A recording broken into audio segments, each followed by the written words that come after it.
You are listening to Radio Cayman, the voice of the Cayman Islands. But I do have some questions. There are more questions than answers. Cayman Islands' foremost listener participation program. Talk today.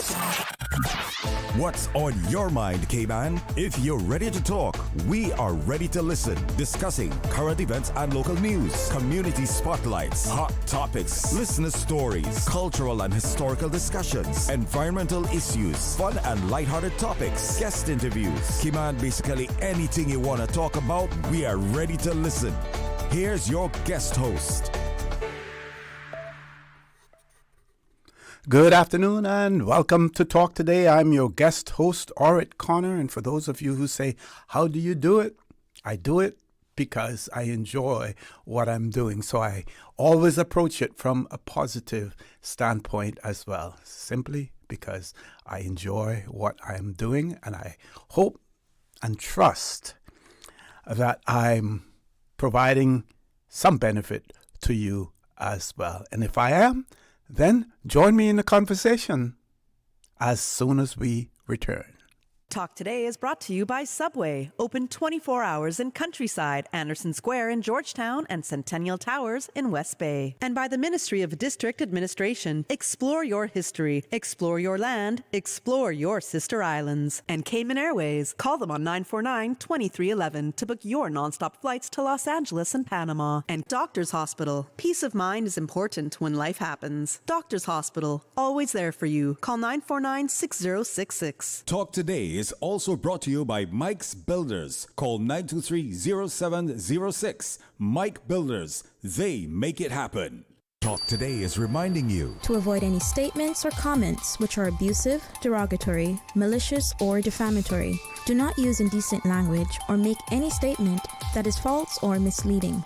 Call 1-800-534-8255, 949-6990. 949-8037 or WhatsApp us on 925-3261. And now, back to Talk Today. Good afternoon and welcome back to Talk Today. I am your guest host, Orrett Connor, and right here in the studio. If you want to know what was on Lord Graham's menu today, of course, Cayman style beef and mahi-mahi was being served today. I see where some persons spoke about the fact that they had an appointment at 12:45. So Lord Graham was to make sure that their food was ready. Say that they would be bringing their Rubbermaid 3 and 4 gallon containers. If they took those 3 and 4 gallon containers, there wouldn't be anything left for others, as well. But yes, Lord Graham's menu, Cayman style beef and mahi-mahi. And of course, you heard him earlier this week talking to Miss Perlina Mughal Lumsden when they were talking about invite.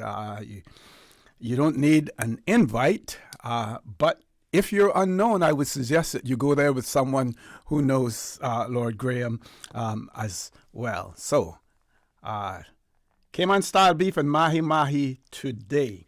Let's look at some other things. Those of you who are planning on driving on the weekend, and if you're going to be around about town as well, CUC has put out a press release indicating that they will have scheduled interruption in the Georgetown area on Sunday, the 1st of June. And they will be doing that as part of the ongoing work to transfer power lines underground in the Georgetown area. That is a welcome improvement, putting the power lines underground instead of overhead, and then you can get rid of the light poles and stuff like that. Say this is part of phase 2 of the Central Business District Enhancement Project, which is a joint effort with the Georgetown Revitalization Initiative to improve the safety, reliability, and appearance of the area's power supply. So on Sunday, the 1st of June, the planned outage will take an estimated duration of about 9 hours, commencing at about 6 in the morning until 3 p.m. in the afternoon. It appears as if a total of 92 customers are likely to be affected based on the system data. No customers with special medical needs or essential service accounts will be impacted. So the affected areas for Georgetown area will be Albert Panton Street, Elizabethan Square East and West, Elizabethan Square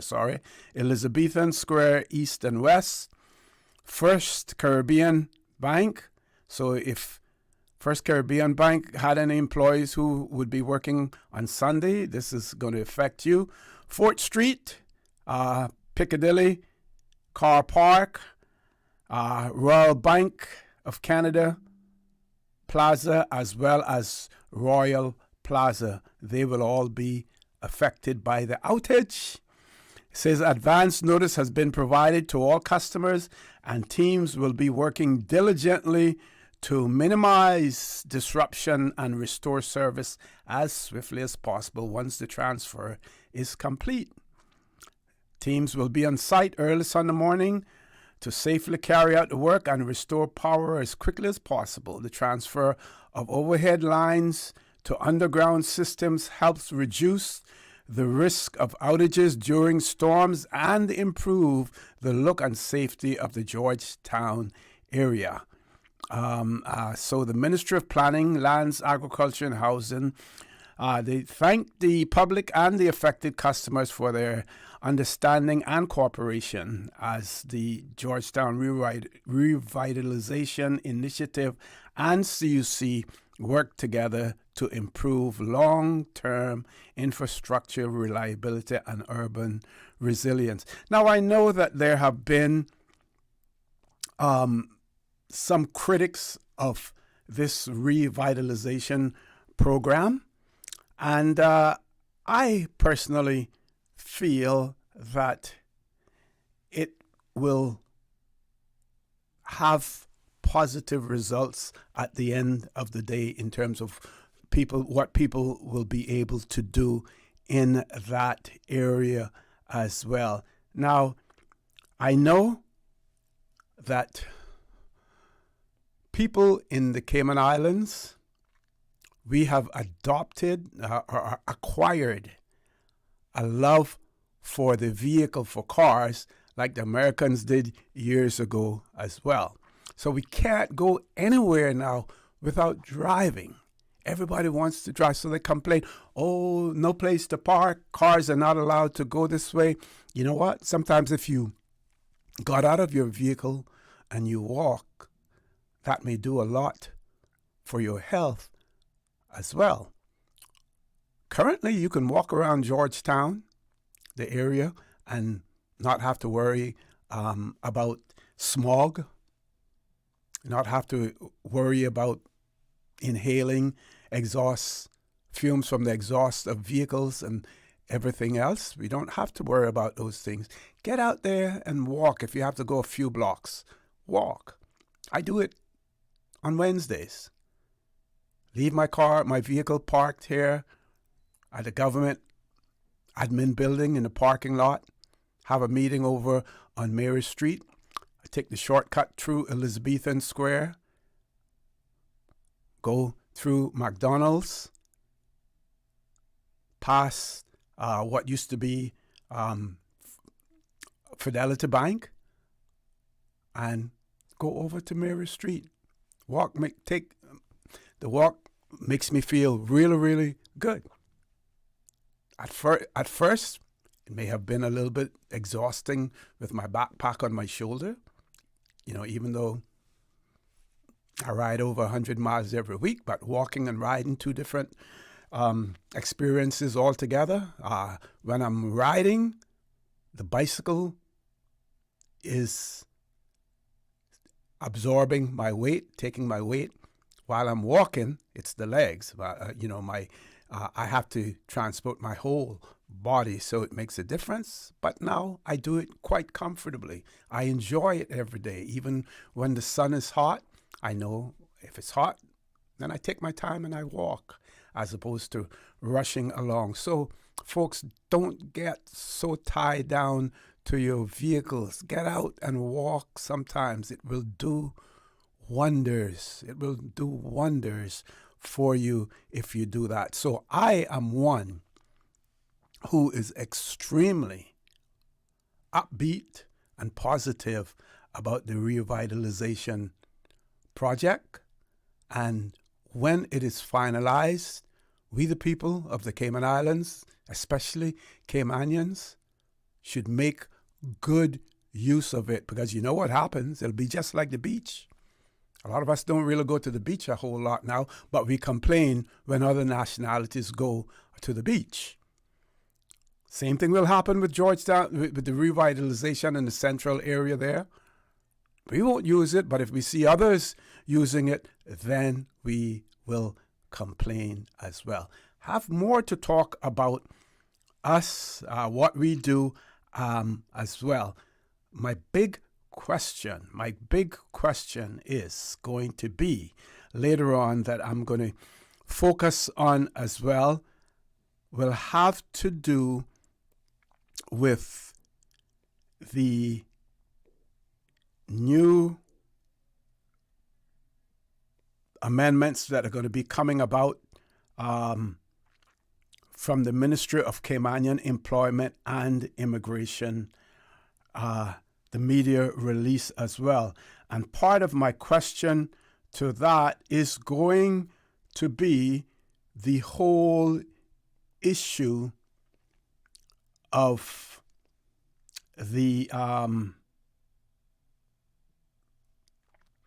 employment of Caymanians, the national workforce.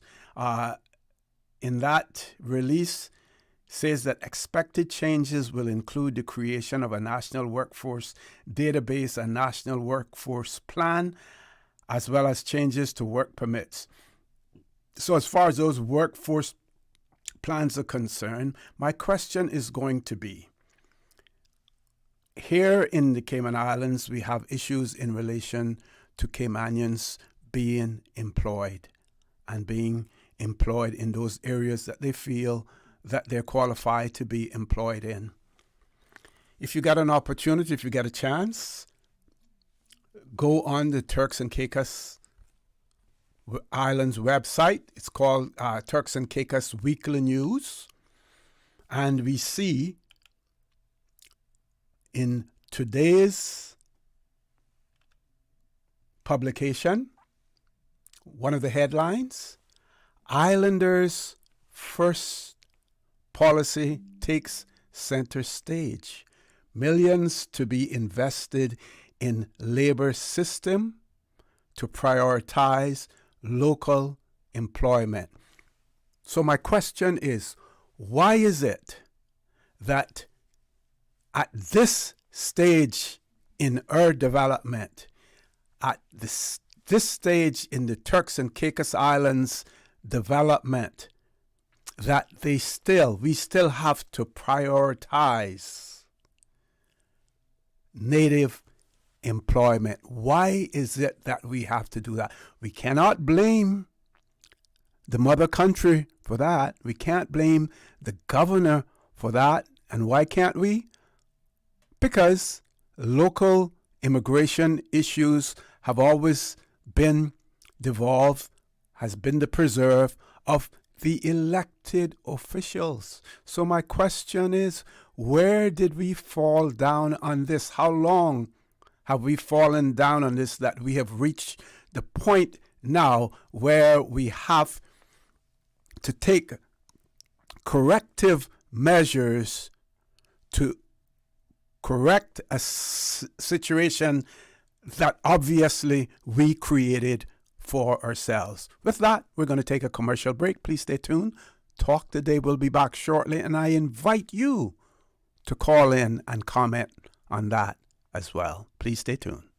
Subway and Oreo has changed the dessert game. Introducing the Oreo footlong cookie, a full 12 inches of chocolatey, creamy goodness. It's big, it's bold, and it's here for a limited time. Perfect for sharing or not. We won't judge. Want it fast? Order ahead with the Subway Cayman Islands app for quick pickup and earn loyalty points. Or get it delivered straight to your door with Bento and Let's Eat. Don't wait. Treat yourself today. The Oreo footlong cookie is calling your name. Subway. Eat fresh. Snack sweet. Accidents and illnesses can strike without warning. Ouch! When it comes to urgent care, every second counts. At Doctors Hospital, we have a dedicated team of experienced doctors and nursing staff available to you 24 hours a day, 7 days a week. Don't waste time in an overcrowded emergency room when you need urgent care. Whether it's a broken bone, a severe infection, or a sudden illness, trust in Doctors Hospital's unwavering dedication to providing the best immediate care. For complete urgent care when you need it the most, choose Doctors Hospital, located in Georgetown, 16 Middle Road. Stay cyber secure with Cayman National. Protect your computers and mobile devices with security software to defend against cyber attacks through viruses, malware, and other online threats. Be aware of unsecure Wi-Fi connections when in public. If you need to access your online banking or sensitive information on your mobile devices, try disabling the Wi-Fi and switching to data from your mobile network. If you suspect a fraud attempt, please contact our customer support team at 949-8300.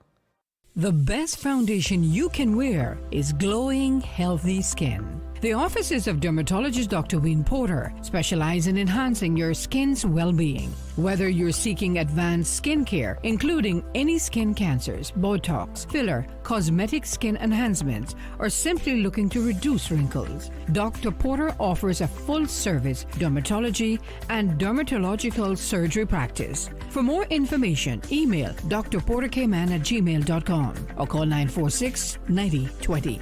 That is 946-9020.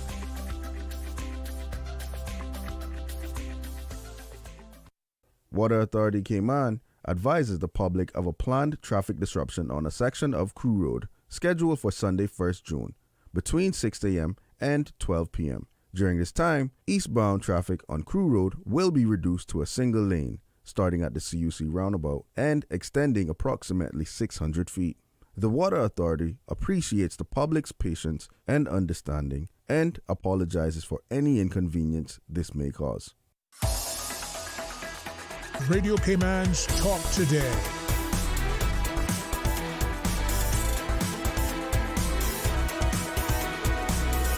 What is on your mind, Cayman? Good afternoon and welcome to Talk Today. 2 callers on hold. One WhatsApp, one landline. We're going to take the first caller on the landline. Caller, good afternoon. Welcome to Talk Today. Mr. O.C. Yes, sir. How are you? Good afternoon, sir. I accepted your invitation to call. Okay, great. This is Cledis. Mm-hmm. Okay. I just pulled off the road, so you may hear a little traffic going by. Okay, just make sure you don't get hit by a Honda Fit.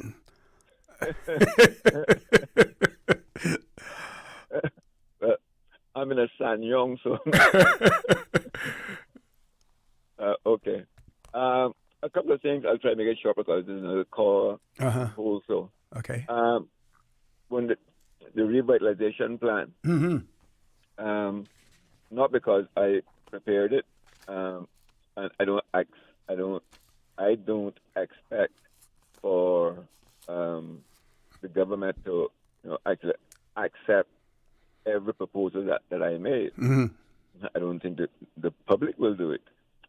But there are a couple of things that need to be done. Like I said,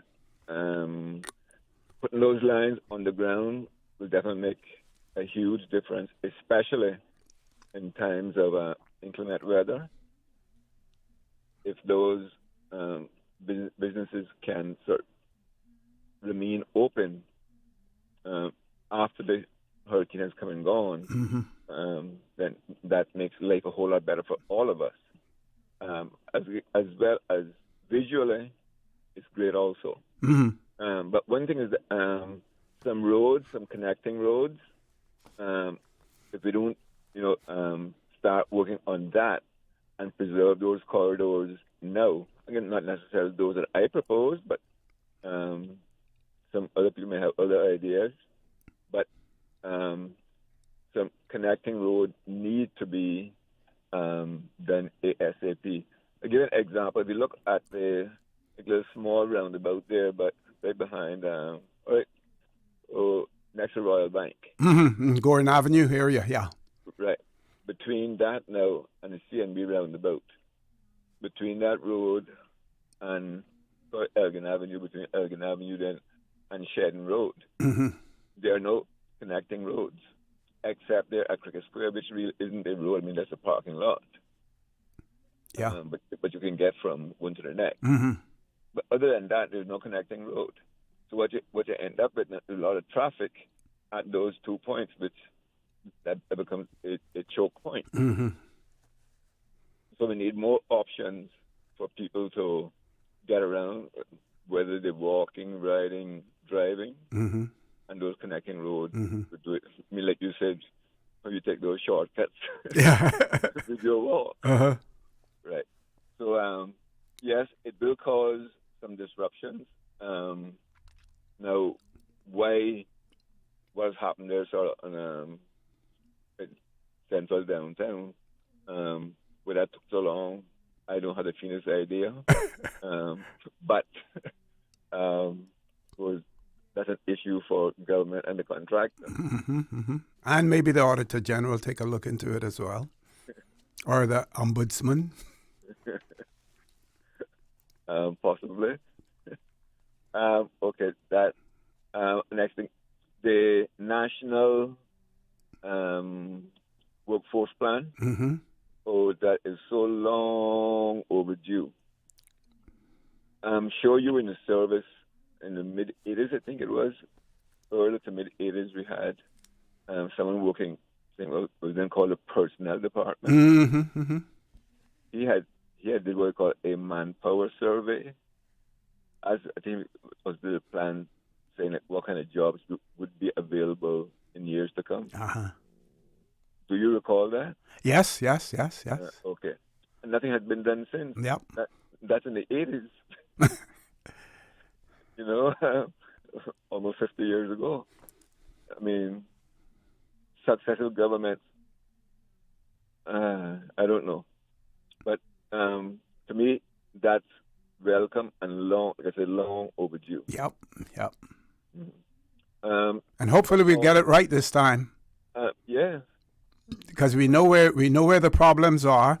We know what the issues are, as well. And we have the opportunity now to get it right.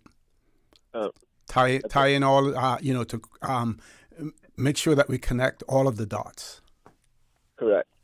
And I think that's where this national plan would also come in. Again, I will go back to, we could use Vision 2008 as a template. And then we have all the other plans, like, quote unquote, the development plan, which again really isn't a plan per se, because it has no ancient objectives, it has no goals, so you don't know whether or not you have achieved anything in the plan. So it's not really a plan per se. But if we had a national plan, so using Vision 2008 as an example, then we could have all the other plans, the development plan, tourism plan, economic plan, housing plan, all the other plans then could dovetail into that national plan. And whether it's for 10, 15, 20 years, we could then start to see, okay, are we on track to achieve something? And we can start taking off the boxes what we have achieved. Right. We have, goals that we have set, and then, yeah. Right. But no government knows or proposes to say, okay, well, this is where we want to be in the next however many years. I mean, look at China 15, 20 years ago. It was a backward country. Where is it today? The second largest economy in the world. because they had a plan and they followed it. Maybe some of us will not agree with the way they followed it or the content of the plan, but they had a plan and they followed it. Yep. And they are a lot more successful today, and in my view, than they would have been had they not had a plan. Agree. Yeah.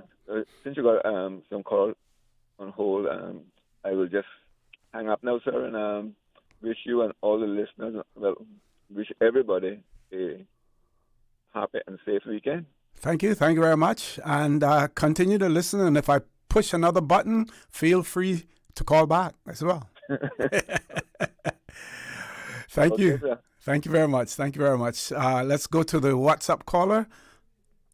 You want to take the break first, and then we can take the WhatsApp caller. This way we don't have to interrupt that caller. We can give them sufficient time to express themselves. Please stay tuned. Talk Today will be back shortly. Shipping to the Cayman Islands is fast, reliable, and seamless thanks to Cayman Airways Cargo. Need it faster than ocean freight? Cayman Airways Cargo offers multiple cargo flights to Grand Cayman from Miami weekly, so your packages, whether big, small, or in between, will arrive in no time. You can even use a Cayman Airways Cargo US address for your online shopping. Cayman Airways Cargo is also the only carrier providing air freight services for Cayman Brac and Little Cayman. Contact us today and see why Cayman Airways Cargo was voted as Cayman's best cargo and logistics company in the Best of Cayman Awards. For details, visit caymanairways.com/cargo.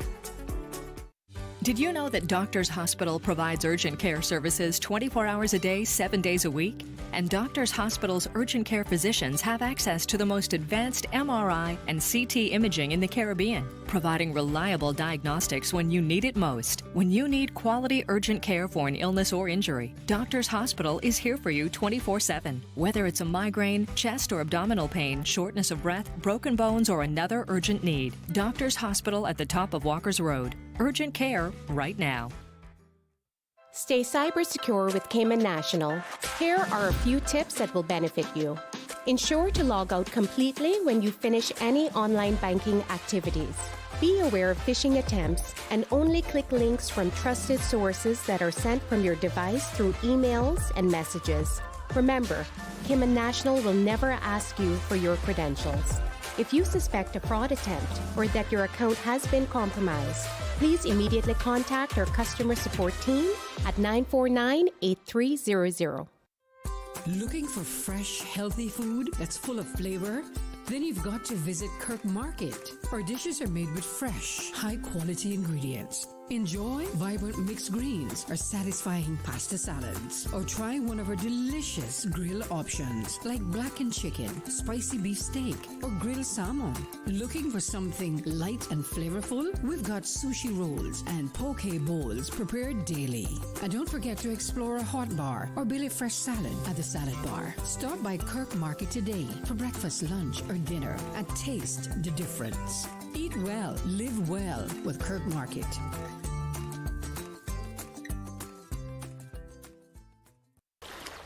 Wouldn't it have been grand if you had purchased land 30 years ago? It may not be 2020, but a perfect vision has never been more clear. Cayman Brac and Little Cayman, poised for growth with an eye on the future. Your land, your history, your future. Discover all that our sister islands have to offer. Radio Cayman's Talk Today.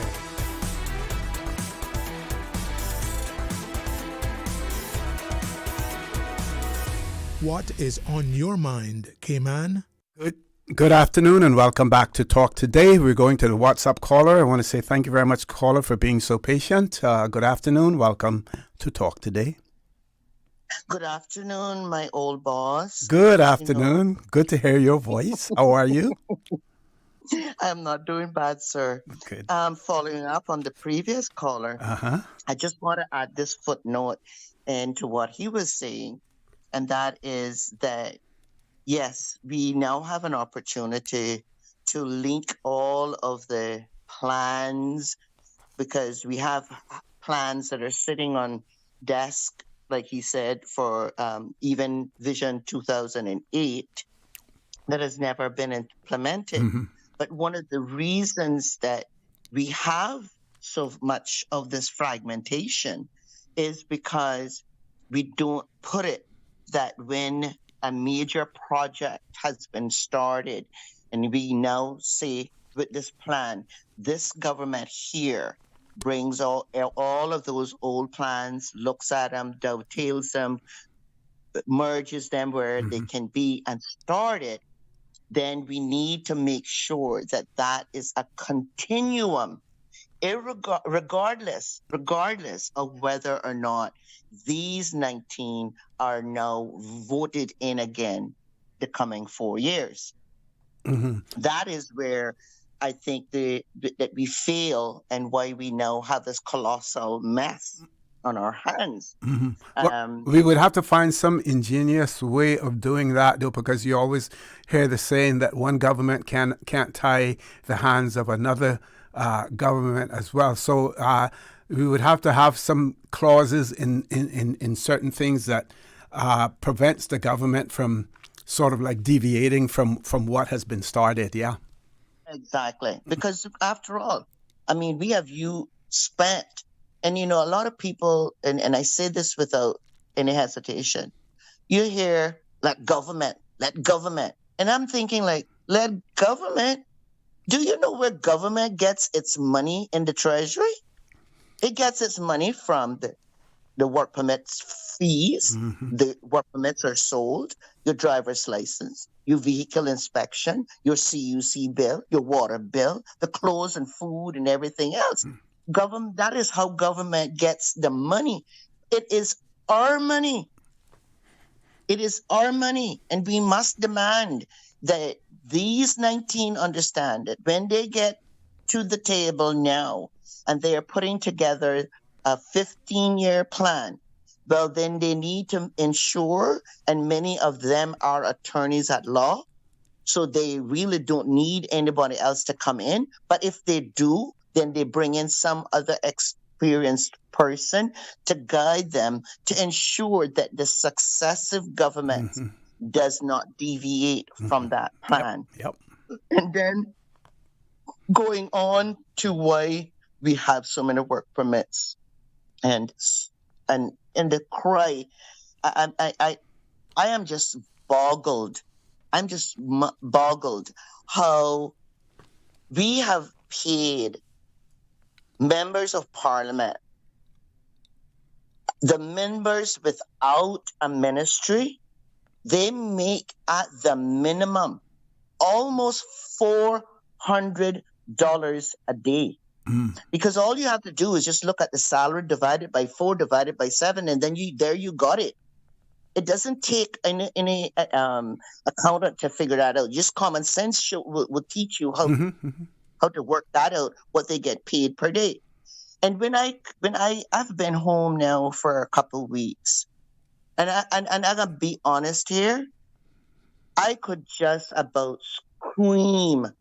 And honest to God, if I got hold of the boy, God forgive me, of the member from West Bay North, just gone, I would give him a good shaking, along with the rest of them. Because I mean, when I look at West Bay, the construction on the waterfront, it's just mind-boggling. I mean, it is as if you're in an elevator. And it's closed, and you got to wait for firemen to come in. That's how it feels when you're driving along. Then the condition of the West Bay district.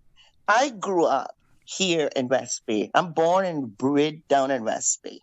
West Bay and North Side used to be in comparison. That so much so that when you visited North Side, you felt like you were still in West Bay. And when Northsiders came to West Bay, they felt the same, that they were still in Northside.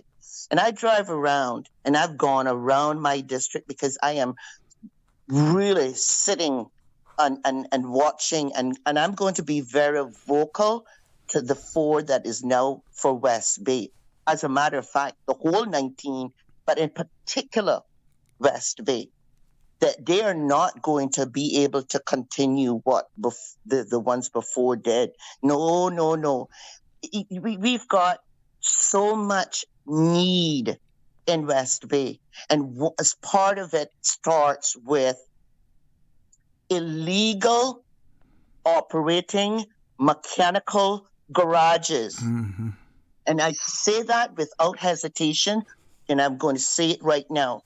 The Department of Environment officer, he walks into his office to check in with a clean white shirt, and he returns to his office with the same clean white shirt. And I don't have an issue that he drives around in a vehicle. I have an issue that he never sees what we as West Bayers see and have been complaining about for years. I can tell you that the streets, OC, from before I left here to go to the U.S. for a while, I reported Knowles Crescent, and I am not going to hush until I get West Bay back how it used to be. Mm-hmm. And you realize now that West Bay has 4 members in cabinet, huh? Of course. And that's exactly what I just said, that I intend to make them understand and be very proactive with them, because I am sick and tired of reaction. Yeah? Knowles Crescent, that man has been operating that illegal garage there. I have been gone for 7 years. 7. Yeah. Oh, I need to make a correction. I think three cabinet members and 1 parliamentary secretary. Sorry, I said that wrong. And another issue is that we have landlords who. It's just you see the vehicles, so you know that their property is being occupied, being rented. The volume of the disgusting garbage bins, they don't have enough for the volume of tenants that they have. The fences are broken down. You have property owners whose property, the bush is growing over into the public road, obstructing signs, causing. We don't have pedestrian sidewalks very much, but there's so many where the property the road can't take a sidewalk, but the pedestrians has to walk in the lane of traffic because of what? The obstruction of the bush and garbage from the properties along that route. So getting back now, another issue is in relations to, and I don't want to deviate too much because I have about 5 minutes, less than 5 minutes before I have to go to the news. Exactly. And then one of the things I wanted to talk was about, we need to return our junior high. We need to have our junior high. We can't take children from elementary and put them straight into high school. It has never worked. We've shown that it needs to go back. We need to put back our junior high. In the same token, though, we need to extend the age of graduation. We need to stop dumping children by the hundreds at 16 years old. We need out of the education system. We need to extend the age of graduation. We need to incorporate and make and ensure that we have a proper trade schools. A lot of folk don't understand that for you to get a certificate of occupancy, you need at the minimum, 8 trades. 8 trades. All right. And then we need to incorporate that at year 9, it is mandatory, the same way you have to take English and math, that a trade, because we don't know. We already see what happens when we don't have our own Caymanians who are qualified in the trades. Every other nationality can come here, make a business wherever they come from, provide for their families wherever they come from. And the Caymanians then are living at NAU or either unemployed, and the devil always finds work for idle hands. And so what I'm saying is, I would like to also end with this, is that one of the other issues that I've also noticed throughout the years is we issue government of students, not only government students, but we offer students government scholarships. When those children return studying whatever it is they're studying, they are never assigned where they are studying and wanting to take that position and relieve our community of one work permit. I know a young girl who studied forensics. You know where they put her when she came home on summer and spring and Christmas? Cashier at agriculture department. Nowhere near what she was studying. So how do you expect her to get the experience? And that is my issue. Is we issue the students with the scholarship. We don't give them the experience because we refuse to put them where they should be. Well, then that has to change. And then if it says for this position, you need X amount of years of experience along with your college degree, then you count the time that they came home on holidays and you use that towards it because they have been assigned to the area that they are studying. And then you look at it and you say, okay, well, this person holding this work permit has another 2 years, has another 5 years. In order to break that, you're going to have to break a contract and take a whole pile of money. No, we won't do that. But you're going to work with that person, and then that goes out. Then we can gradually get our Caymanians back into our workforce. It has to happen. It has to happen. Got you. Thank you. Thank you very much, caller, for that. Folks, we've reached the top of the hour. 1 o'clock news. Please stay tuned. Talk today. We'll be back shortly.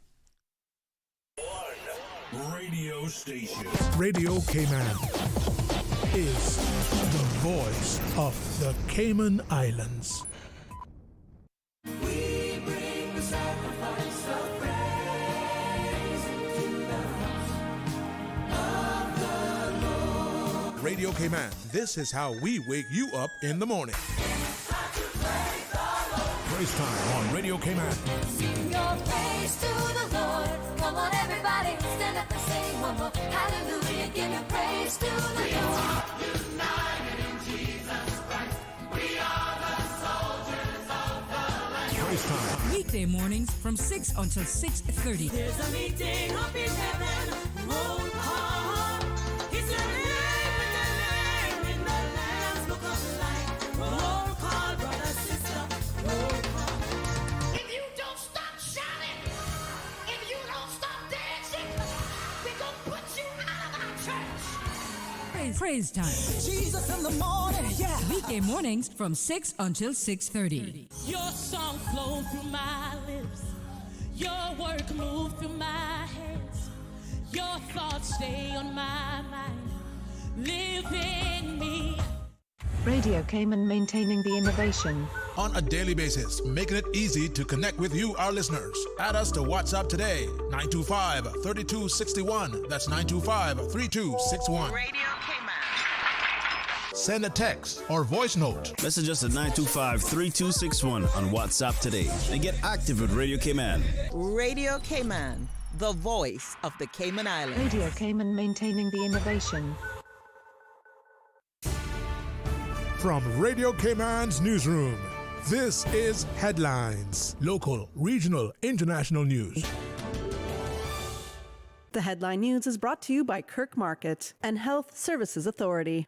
Health officials are monitoring a new COVID variant. Increased attention has been given to the new variant over the past week since the World Health Organization designated it a variant under monitoring on May 23rd. Chief Medical Officer Dr. Nick Gent says, quote, the most important message to get to our community is that at this time, the ministry is not concerned about the impact of this variant. He added that there are currently approved COVID-19 vaccines, and they are expected to remain effective to this variant against symptomatic and severe disease. Cayman is also set to benefit from substantial levels of hybrid immunity due to high uptake in vaccination and boosters and prior COVID infection, which will help to, quote, provide protection against severe disease. And the U.S. Supreme Court ruled today that President Donald Trump's administration can temporarily revoke the legal status of over 500,000 migrants living in the United States. The ruling put on hold a previous federal judge's order stopping the administration from ending the parole immigration program established by former President Joe Biden. The program protected immigrants fleeing economic and political turmoil in their home countries. The new order puts roughly 530,000 migrants from Cuba, Haiti, Nicaragua, and Venezuela at risk of being deported. Those are your headlines. I'm Karsley Fuller. Radio Cayman. More news available at www.radiocayman.gov.ky. Check out our social media pages: Facebook, YouTube, X, formerly Twitter, Radio Cayman Headline News.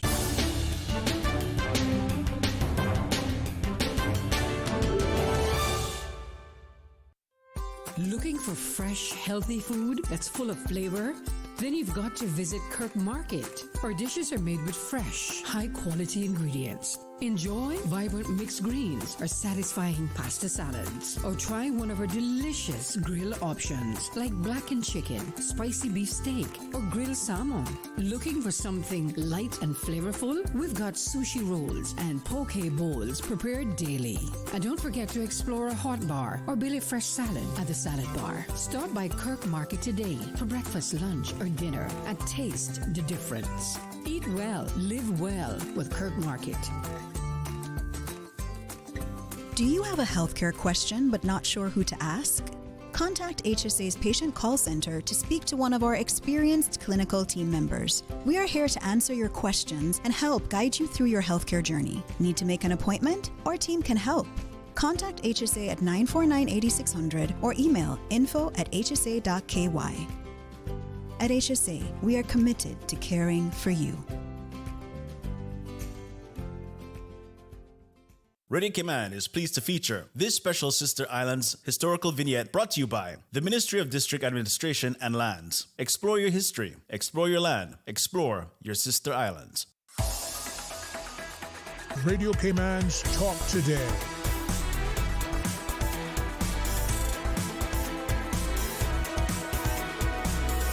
What is on your mind, Cayman? Good afternoon and welcome back to Talk Today. I'm your guest host, Orrett Connor. Before we go to the next caller, those of you who are listening and watching, I'm going to give you a word: gentrification. Gentrification. Keep that word in mind if you have the opportunity. And if you don't know the meaning of it, look it up as well. When we heard one of the callers talk about West Bay, the change in landscape, well, what will happen, what could possibly happen eventually is that you will see the transition from the seashores moving inland as well. So places like in New York, Bushwick section of Brooklyn, borderline between Brooklyn and Queens, Bedford-Stuyvesant area as well, where what would have been considered almost, and I hate to use this word, but I'll use it, ghetto areas, where they are now being revitalized. Rents are sky high. People who used to live there before can't afford to live there any longer. We have to be careful that does not happen in the Cayman Islands. So places like the Watler Roads and the Goat Yard areas in West Bay and all of those, that they will start to be infiltrated by the rich and the famous, either they themselves or by building condos and apartments there. Just talking this week to someone whose parent lives on Goring Avenue, and the what is it called now? One Georgetown or something like that, that is located there now. Can't see the sky for the buildings in that area. Gentrification will creep into our society, and where we thought that we were safe and we were secure and had our little enclave, it will no longer be there. They will seep right in, and every portion of these islands will be occupied by the rich and the famous. Let's take the caller. Caller, good afternoon. Welcome to Talk Today. Good afternoon. Good afternoon, ma'am. How are you? Pretty good. Oh, you must have had 2 glasses of fruit punch today. No, I had to save. I had to reserve some from this morning, so I couldn't put it all out on. For the record, I had to save some for talk today. I know that's right. You better. Yes, Mr. Connor, that lady on the phone just now, let me tell you something. She was hitting a lot of good stuff on target. Believe me. We need to listen to her on this island, because what she's saying is that 99.9% around the corner that is actually happening, and we need the changes and so forth and so forth. And what you just said, that big old fancy word, we don't need that big old fancy word, because it's all happening right now in Cayman. I keep telling you guys that one morning we're going to wake up and we're going to be sweeping those white folks' beach sand for them with a rake and a broom and cleaning their bathrooms for them. That's where we're going to end up if we don't watch ourselves.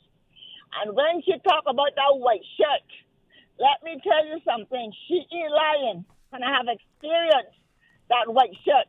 And even just until last week at the Royal Pier down there, and I tried to get their attention, and they said they was going to talk to somebody and come back to me, and I never see them anywhere.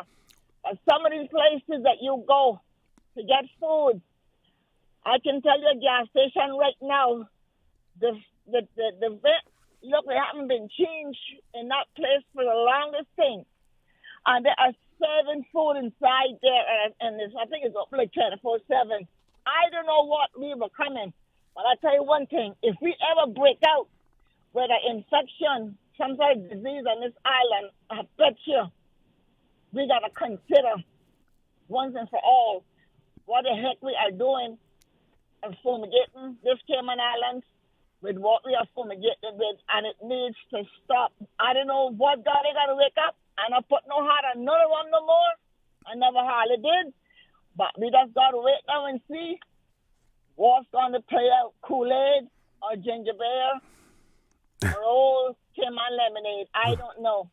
Or see, this morning at Foster's, the handicap spot had a lawn service truck in it. So there was a guy sitting in the truck eating, and one sitting out of the truck eating. So I went up to the guy. I said, tell me something. Do you have a sticker to park here? I said, to the guy up there. So I went to the guy. I said, tell me something. Do you have a sticker to park in this handicap spot? He said, no, I couldn't find no other spot. So I took this one. Wow. I said, do you see what that big sign reads? Do you see what that reads? I said, do you know the fine? Man, he jumped in that truck. He forgot that he was eating. I said, I know you're probably hungry, but you ain't got no business parking in a handicap spot. I don't know if he was brand new to the island or what, but see, these people need to respect what they come here and find, and we cannot find hardly anyone who wants to respect. And I'm going to say it again this Friday evening. I'm asking whoever's in charge to please clamp down on these lawn service guys on the road, dropping their stuff, and the stuff is not covered up properly. They ain't got no license plate on the truck. They don't got no lights, no indicator, no nothing. And they're out there making their big old buku money. It needs. And no one is out there ticketing them and, enforcing our laws. Yeah, definitely. But anyhow, if I get a chance, I'll call you back, but I can't promise you. Okay, I'll be here until 2:30. All right, you take care. Thank you very much. Thank you very much. Okay. Good. Going to the WhatsApp caller now. Caller, good afternoon. Welcome to Talk Today. Good afternoon, caller. Welcome to Talk Today. Hey, good afternoon, Mr. O'Connor. Yes, sir. How are you? Okay. Well, when it comes to hurricane shelters, I think the government needs to take it more serious than they're doing when they put people into hurricane shelters that the foundation is level with the ground. You have old people that go to these shelters. You have children. Global warming is only getting worse. which means the sea level is rising more than what it was before. And if we were to have a serious hurricane with some serious flooding, like what we had in Ivan in certain areas, it could be dangerous for those people who are taking shelter in these hurricane shelters that the government are providing. The government needs to take it more serious now, make plans on building hurricane shelters with foundations that are at least 10 feet in height, and hurricane shelters that can hold at least 700 people, and make that plan to put these hurricane shelters in every district in the Cayman Islands. But to continue practicing and using buildings such as churches with the foundation level with the ground, that is unacceptable, because they're putting people's lives in danger, especially our old people and young children who aren't able to swim. And what they also need to do with these shelters, in case there's a possibility of us having probably a tsunami, is putting life vests in these shelters also for people that they're able to use in case they find themselves in a situation where they will need life vests in order to save their lives. Because it's only getting hotter. Every year is only getting hotter. Hurricanes are attracted to heat. So that means when it comes to the future and hurricane seasons, it's only going to get worse. Thank you very much. Before you go, I tasked myself. You asked the question a few days ago, and I tasked myself with researching it, and I promised that I would provide you with information. So here it is. You wanted to know about the point system. So there are 9 factors within the point system, things that have to be taken into account and where a person can score points. 9 factors. I won't go into the details of all of them, but I will list them for you. So factor number 1 has to do with occupation. Factor number 2 has to do with education, training, and experience. Factor number 3, got to find it, got to scroll down. Factor number 3 has to do with local investments. Factor number 4 has to do with the financial stability of the applicant. Factor number 5 has to do with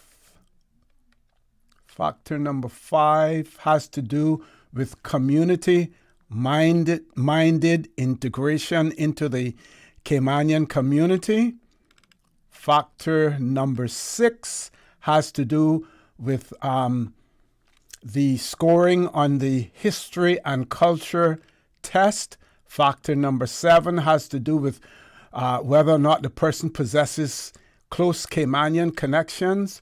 Factor number 8 has to do with the demographic and cultural diversity. So that means if you come from a country where we don't have a whole lot of people from that country residing with permanent residence in the Cayman Islands, that would be taken into consideration. And factor number 9 is the age distribution, as well. 18 to 24, 25 to 35, 36 to 45, 46 to 65, 66 and over. So those are the 9 factors that are taken into consideration. And based on the scoring, they have different points for things. In some areas, you have, a percentage of a point as well. And you have to score a total of 110 points in order for you to be able to acquire permanent residents. So there are 9 factors, 9 different areas that have to be considered. Got you? Okay, Mr. Orrett Connor, I want to ask you one more question. I set myself up for that one. Go right ahead. Okay. After a person gets status and say they have 3 dependents, a wife or a husband and probably 2 children, Mm-hmm. are their dependents able to automatically get status, or do they have to go through the point system also? Well, if the dependents, the wife, the spouse would get it. We have some instances where spouses apply in their own right, and the children would, until they reach the age of majority, or if they're continue in tertiary education, then that would be the possibility as well. I'm looking for the factor that has to do with financial stability. If you bear with me 1 second, and I can share what that says. This one is about local investment. Let's see where the financial stability one is at. If I can find that very quickly. Community-minded integration.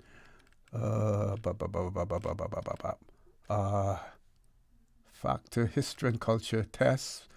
Close Cayman. It has to be with investments and financial stability. Here we go, right?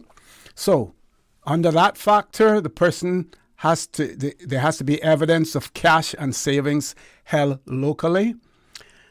The applicant's total cash and deposits up to a maximum of 50,000 CI dollars as a percentage of aggregate salary or income for the last 12 months.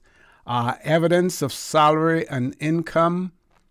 Any applicant must prove that the applicant has sufficient resources through income and salary to support themselves and any dependents accompanying that applicant. Also, the applicant's ability to provide sufficient funds for that applicant and their healthcare, education, accommodation, and maintenance is of paramount importance for prospective long-term residents. Let's see if it says anything more.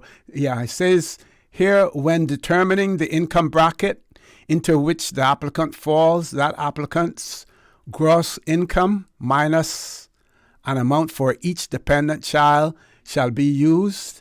In the case of each accompanying child of compulsory school age who is not Caymanian, 15,000 CI dollars per annum shall be deducted if the dependent child is not accompanying, and 2,500 will be deducted. So they take into consideration if there's a dependent child, and in terms of the person's income and stuff, that is factored into it. And it goes on to say that where the applicant has a dependent child or dependent child, as the case may be, who is not of compulsory school age and not Caymanian, a deduction of 12,000 CI dollars per dependent per annum shall be made as well. So there are deductions that are made if you have children as well, in terms of I guess what your salary, the amount that you have that you can maintain yourself. I hope that answers your question.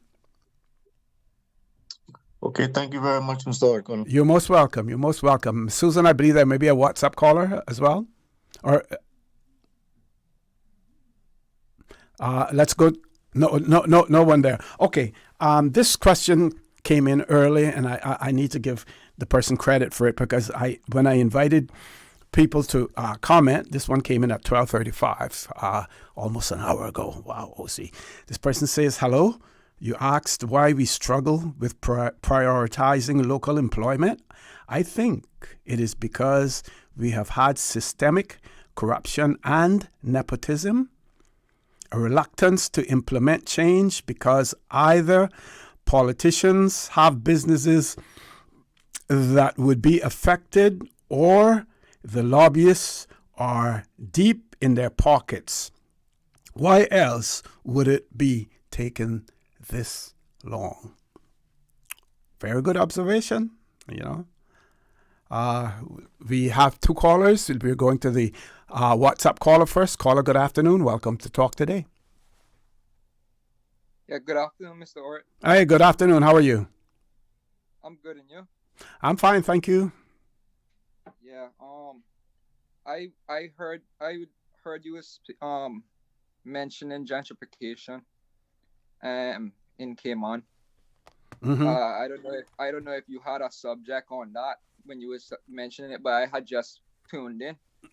No, I just mentioned it based on the fact that someone was talking about the district of West Bay, and on the coastline now you basically can't see anything.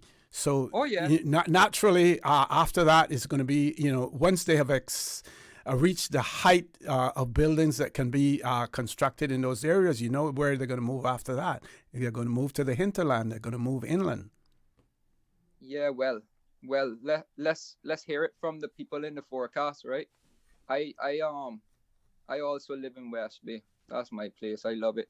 I love West Bay to the bone. Really and truly, I'd do anything for West Bay. But really and truly, what's going on now is like, if you're not carrying paper money in your pocket, or if you're not got a 7-digit bracket in your bank account, you kind of left alone to think that, who are you to tell me what to do? And the gentrification part, what I'm seeing is complete disrespect, immoral, and really and truly, I remember when we can't even have somehow our own privacy. Now you see people having gated communities that with their own border that you can't even look over the building. Really and truly, like if you look over that wall, you might get a fine for trespassing just to look over. But this is something that we have here, and the problem in this island. That's the Caymanian version of apartheid is coming. Yeah. So with that being said, too, like you're talking about the coastal line, I've noticed it a lot from Northwest Point going all the way up, going around, and then it coming down as well. But the beach accesses in the West Bay community, they're slowly closing in on us, like Palestine is being done in that region, almost the same exact way. We pushing you out. I heard a caller this morning who was talking about the fishing zone, the boat zones, the swimming zones, and this type of zone and that type of zones. But where the Caymanian zones is, I'd like to know that one, because really and truly, if they're going to start building on the beaches and placing 6 feet or 3 feet, 4 feet, whatever the requirement is of crush and run over Iron Shore, if they wonder if that going to stay right there, man, I tell you, if God was to come today, these people would be in a real fright, And only then they'd realize who they're playing with, because the force of nature, we in the hurricane season and we planning a lot. And I thank God that our referendum, another caller called in yet this morning, I heard talking about, we don't talk about these referendum. I thank God that we got that no vote for the Burton facility. Because the people that are making decisions on this island are Johnny come lateless. And they've done it up there, now they try and bring it down here. Don't realize where we are. And if they believe that our insurance is going to improve with more destruction and experiments on what they feel like is the better option, coming and telling us people here in Cayman Islands, Caymanian people, us, what we should not do. Man, I think these people lost their marbles. These people literally lost their marbles, where they believe that just because they helped build this island, that we must serve them. Jesus. We paid for it, didn't we? Then we pay for these people to build these places for us. So I want to know where they think we owe them anything. If we supposed to be commander-in-chief, where the Indians? Where the Indians is? Because there are a lot of Indians out there, but they're blue-collared people. And I don't know if they understand how important it is for people that don't have a voice, that the ones who are qualified to have that voice are lawyers and these people that host so-called members of parliament. Because I miss the Legislative Assembly days.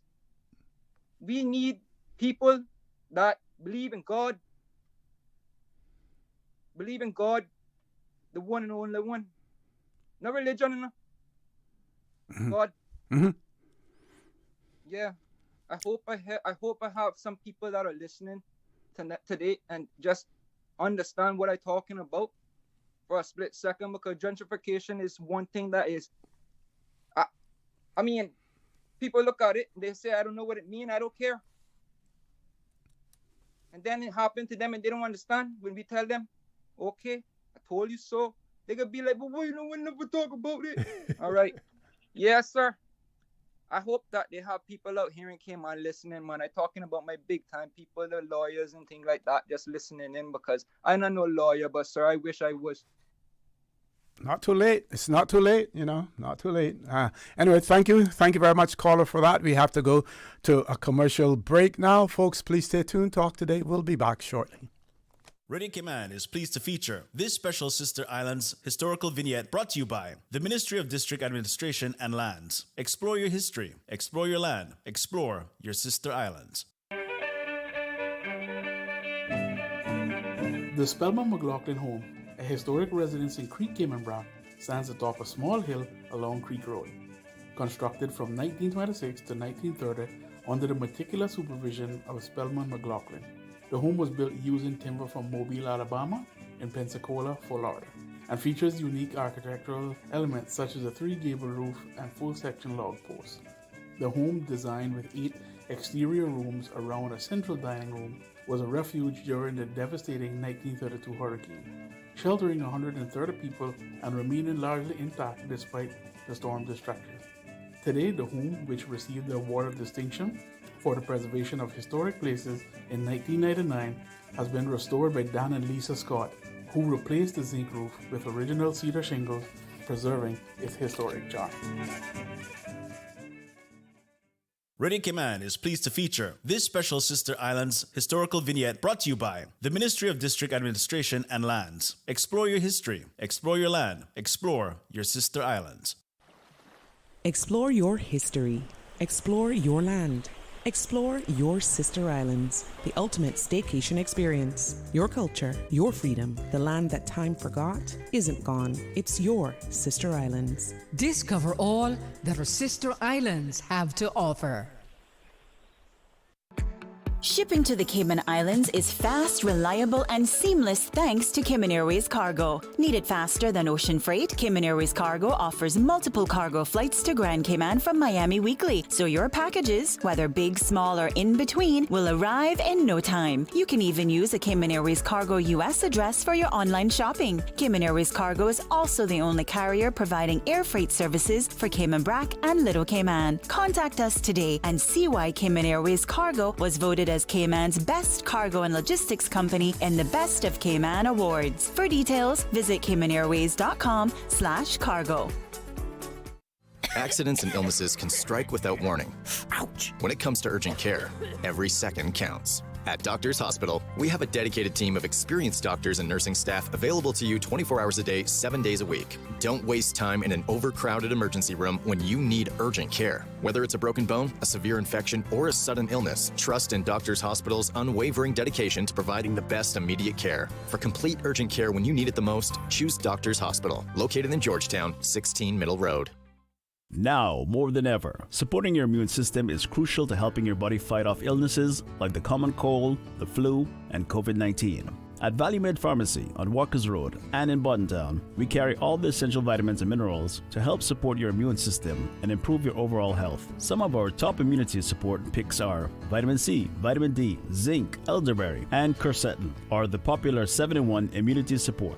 Our pharmacists are always on hand to help guide you and answer any questions. Visit Valley Med Pharmacy on Walkers Road or Buttontown. Live happy, live healthy with Valley Med Pharmacy. Stay cyber secure with Cayman National. Here are a few tips that will benefit you. Ensure to log out completely when you finish any online banking activities. Be aware of phishing attempts and only click links from trusted sources that are sent from your device through emails and messages. Remember, Cayman National will never ask you for your credentials. If you suspect a fraud attempt or that your account has been compromised, please immediately contact our customer support team at 949-8300. We were on the edge of a breakthrough. I knew the substance was extraterrestrial, but I didn't realize. Aunt Angie, what does this have to do with managing my insurance? Well, long story long, the entire lab exploded, and the radioactive sludge went everywhere. I ended up in the hospital for a few weeks, but I was able to manage everything with the CG Online portal. The online portal. Safe, convenient, simple. CG Britgay. Good like that.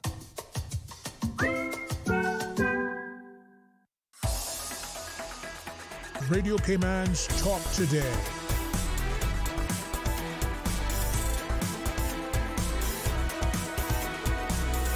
What is on your mind, Cayman? Good afternoon and welcome to Talk Today. We have 3 callers on hold. Before we go to the callers, very quickly, gentrification is a complex urban phenomenon characterized by the influx of wealthy residents into a neighborhood, often leading to the displacement of lower income, long-term residents. This process can significantly alter the character of a neighborhood, transforming it into a more upscale and expensive area. The key aspects of gentrification: displacement, neighborhood transformation, increased property values, cultural and social shifts.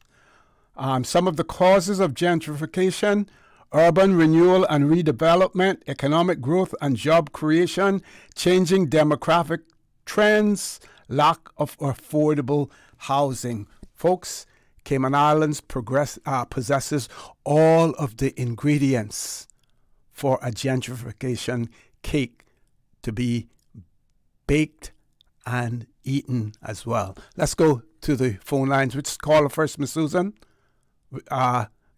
First call on the landline. Good afternoon. Welcome to Talk Today. Good afternoon, OC. How are you? Good afternoon. I'm fine. How are you? I'm blessed. Another wonderful day above the ground, and I'm more than thankful. Good to know.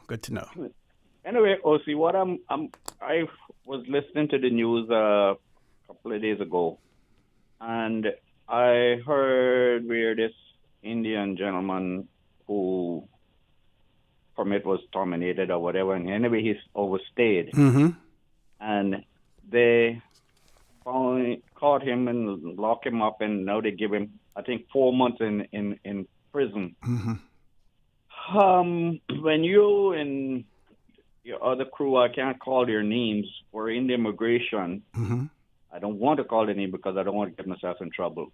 But I spoke to a young man while I was in Jamaica who was here, and similar thing happened to him, and he was staying down on Eastern Avenue in a house where they used to rent beds. And he said one night he opened his eyes when he saw this woman standing in the door, and the only space he saw that he could go through was between her legs, and he dived to go through there, and she locked her legs around his neck. And on the first plane out of here to Jamaica, mm-hmm. he was on it. Mm-hmm. They put him on it. Mm-hmm. Now, I really don't understand. When you guys were in there and people will apply for work permits, they had to put up a money repatriation deposit. Right. They had to put that up to send these people back home. Mm-hmm. So why in the world done. We have enough young Caymanians locked up in prison that we, the citizens out here, have to feed, because no matter what we do, government gonna get a cut out of us to pay for those things.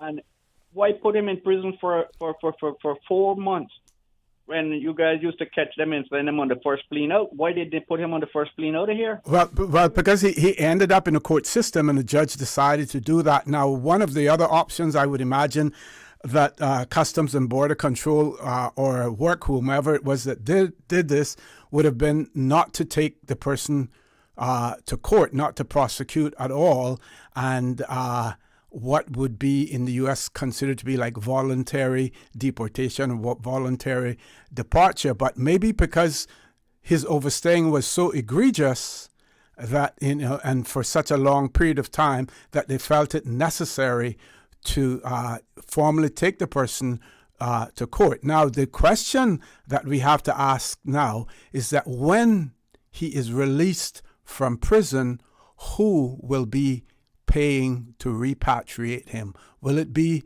his former employer, or will it be the government of the Cayman Islands, or would he have earned enough at Northwood Prison that could go towards paying his airfare home? That's the question.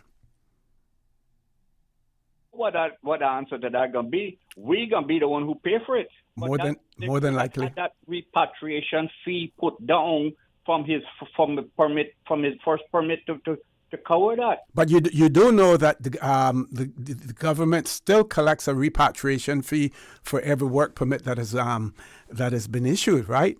Or they call it a repatriation fee. It isn't necessarily used for repatriation, but they call it a repatriation fee. As a matter of fact, I've spoken to people who have said that from the old days. Remember when they used to write up that I forget what it was called. That you write. It was written up in the immigration. You walked across the street over to the glass house and you paid it into Treasury.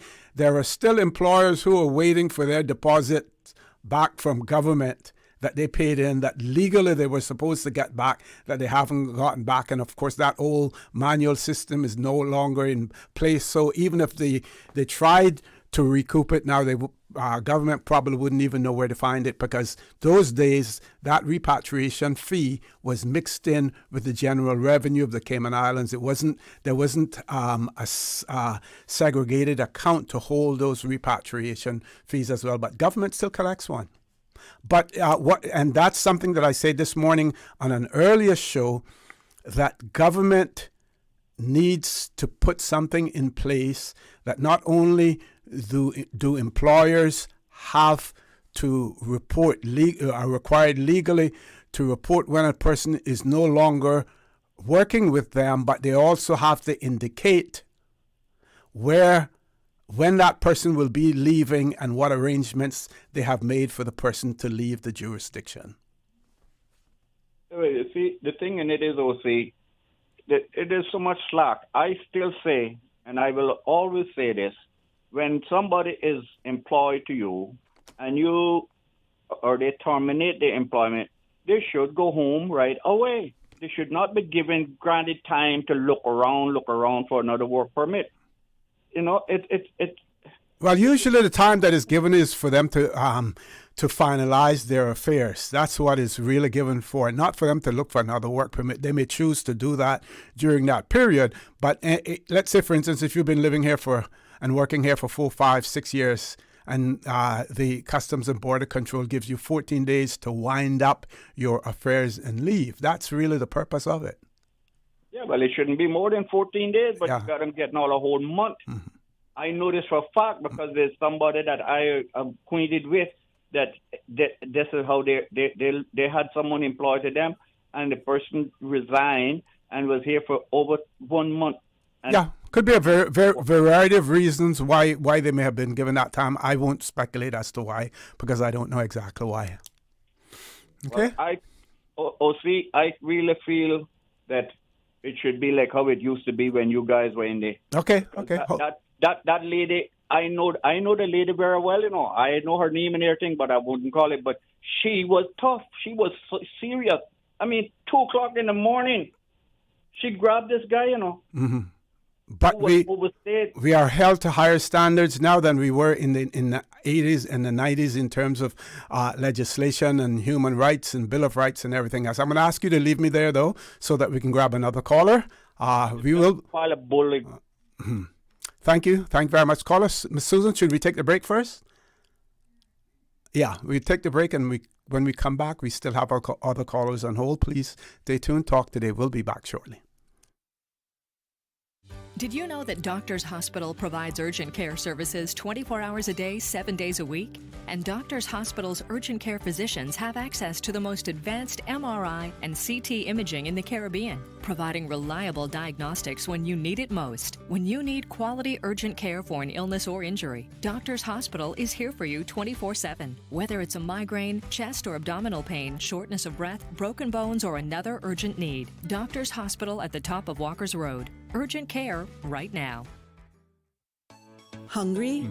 Need Subway any time of the day? Yeah. We've got you covered. Subway at Anderson Square, Centennial Towers, and Countryside Shopping Village is open 24/7, serving up fresh, delicious subs anytime you need them. And for your weekend cravings, West Shore Center is also open 24 hours on Friday nights and until 1 a.m. on Saturdays, because it's never too late for a great meal. Skip the line and order ahead with the Subway Cayman Islands app, or get your favorites delivered straight to your door with Bento and Let's Eat. Fresh, fast, and always here when you need us. Subway, eat fresh. Shipping to the Cayman Islands is fast, reliable, and seamless thanks to Cayman Airways Cargo. Need it faster than ocean freight? Cayman Airways Cargo offers multiple cargo flights to Grand Cayman from Miami weekly, so your packages, whether big, small, or in between, will arrive in no time. You can even use a Cayman Airways Cargo US address for your online shopping. Cayman Airways Cargo is also the only carrier providing air freight services for Cayman Brac and Little Cayman. Contact us today and see why Cayman Airways Cargo was voted as Cayman's best cargo and logistics company in the Best of Cayman Awards. For details, visit CaymanAirways.com/cargo. Big news, Cayman Islands. It's our 42nd anniversary sale at Le Classique. That's right. Your age is your discount for 1 day only. Being honest about your age could never make you happier. Limited to 50. Enjoy store-wide savings for 1 day only. Proof of age is required. Your age is your discount. Le Classique in the Strand, serving you since 1983. Le Classique. The Economics and Statistics Office is currently conducting the annual business surveys until June 13th. The surveys collect information to answer questions like, how did the economy perform in 2024? In 2024, how much did foreign companies invest in the Cayman Islands? The surveys include all relevant entities that produce goods and services in the Cayman Islands. The surveys are confidential under the Statistics Act and are exempt from the Freedom of Information Act. Your response matters. Do your part. Fill out and return your survey forms to the ESO. Remember, better data, better decisions, better business. For assistance in filling out the forms, or for more information, visit eso.ky or call 244-4676 or 244-4600. The Cayman Turtle Center's Turtle Crawl 5K is back, Sunday, June 8th, starting from the Cayman Turtle Center at 6:30 a.m. Registration is $25 CI and includes a race shirt and a goodie bag. All funds raised will support conservation of green sea turtles in the Cayman Islands. Corporate discounts are available by emailing info@turtle.ky. Register now for the Turtle Crawl 5K at turtlecrawl.ky. Proudly sponsored by Advanced Fire, Corporate Electric, CG Brit-K, Yanni's Photography, and Oasis Medical Group. Radio Cayman's Talk Today.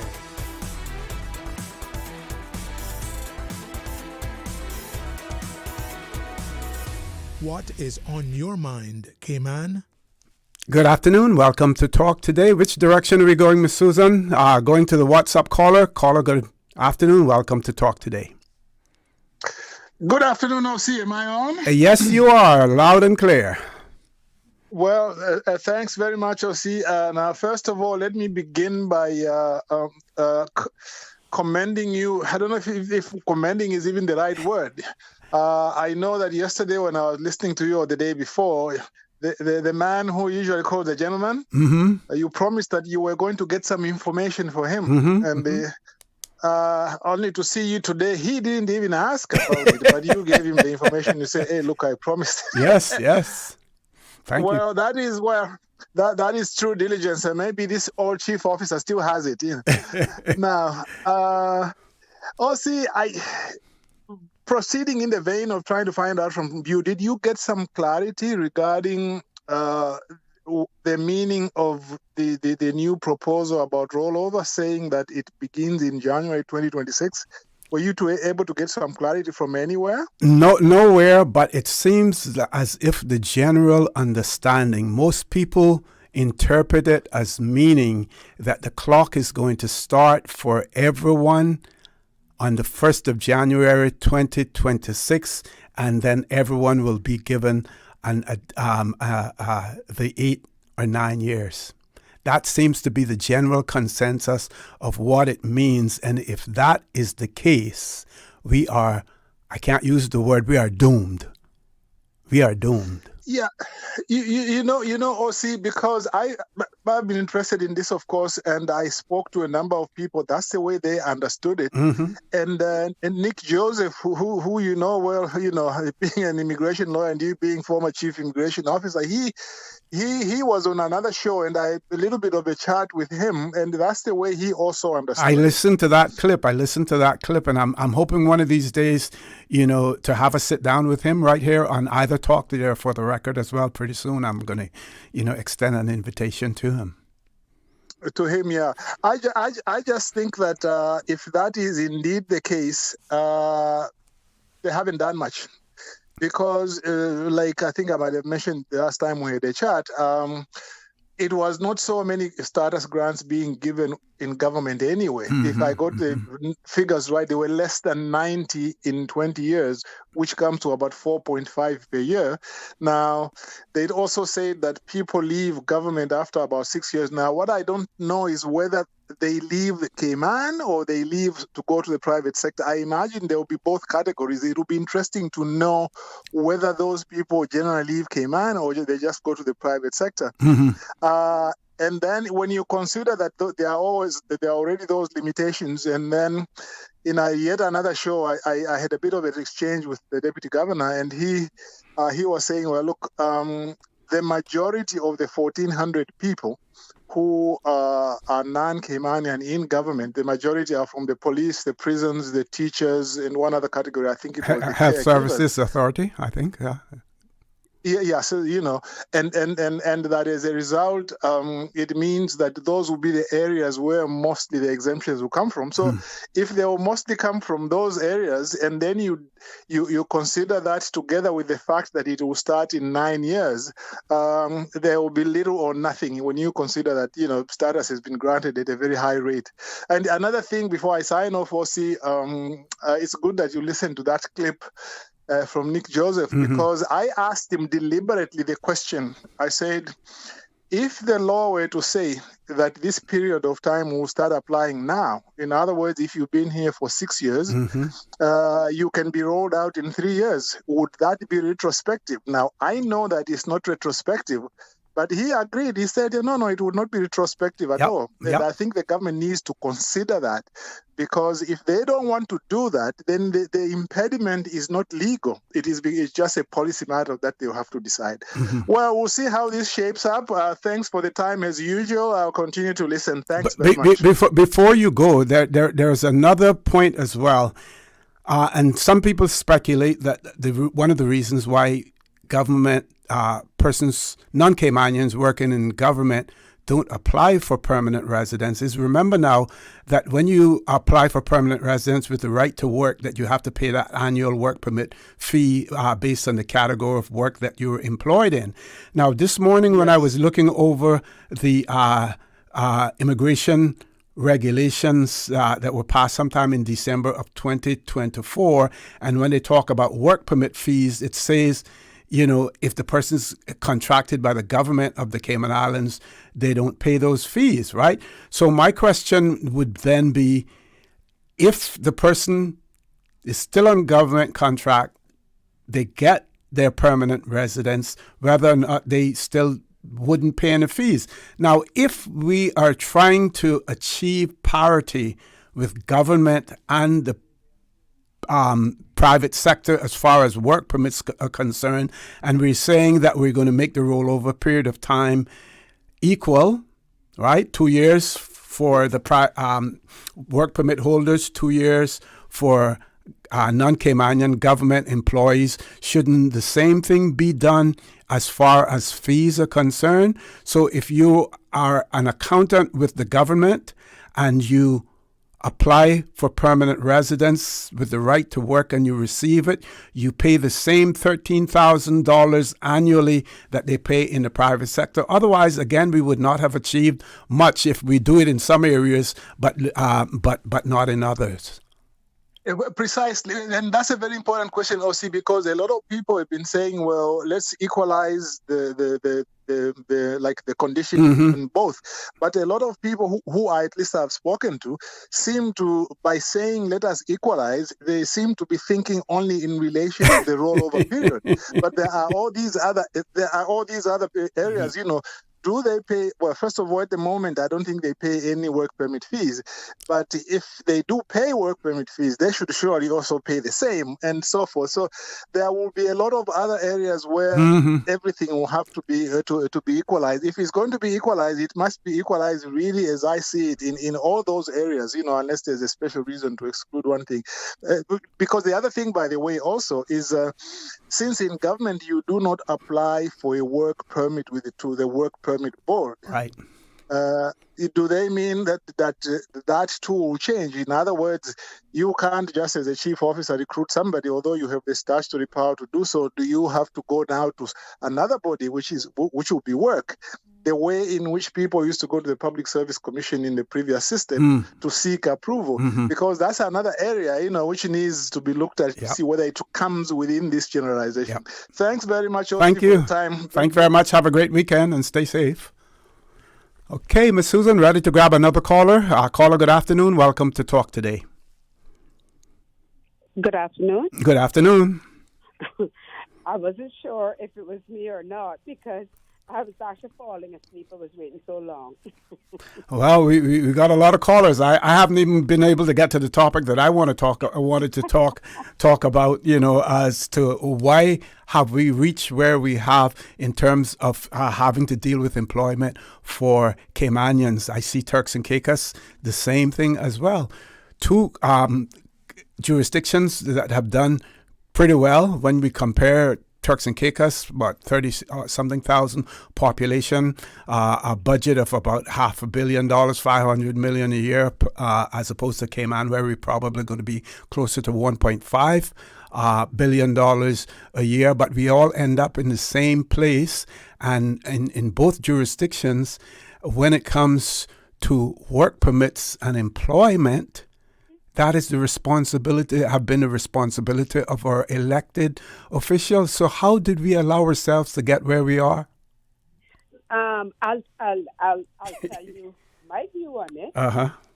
But before I say that, I wanted to compliment that young man that had called you earlier, and because I know he's young, and I think that for his age, he seems to be in touch with what's happening, and he seems to be making it his business to know what's actually going on. Yes. Okay? So I just wanted to say that. And the other thing I wanted to say, I heard you mention to him something about Cayman's version of apartheid. Coming. You said coming. But I would like to tell you, Mr. Connor, it's been here for quite some time. Okay?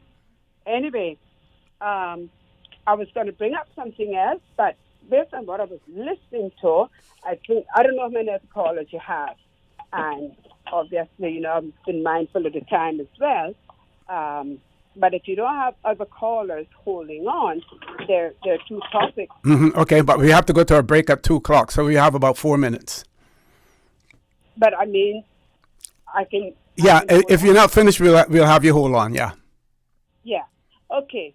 So I'll say the first one, the shortest one first, which is to do with flow and the decision that they unilaterally made to stop doing paper statements and to send them out by email.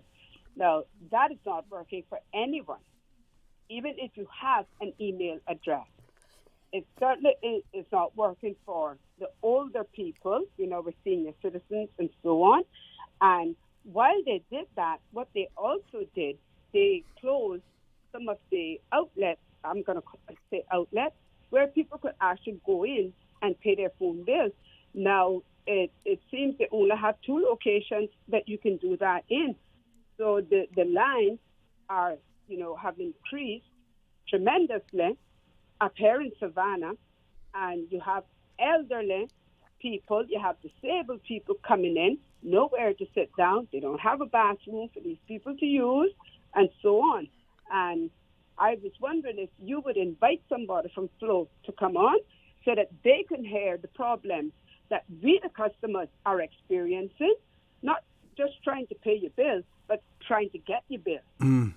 So maybe they might want to come on and explain what is really happening and hear it from the people and try to rectify these things.